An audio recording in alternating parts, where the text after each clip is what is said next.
احلى مسا على اخواتي وحبايبي، يا رب كلكم تبقوا بخير وبصحه تملي كده يا رب. تعالى اقول لك على الازمه اللي حصلت في اتحاد الكوره المصري مع منتخب مصر.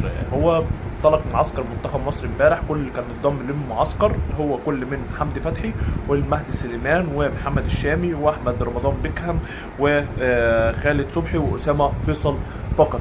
كل دول اللي انضموا لمنتخب مصر في المعسكر. طب بقيه اللعيبه الاهلي والزمالك فين؟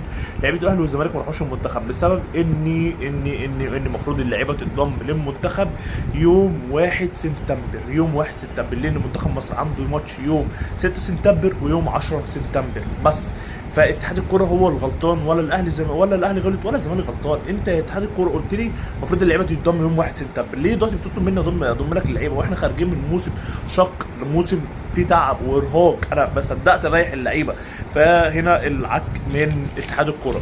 تاني حاجه، تم الاتفاق خلاص ان يرحل رئيس لجنه الحكام هو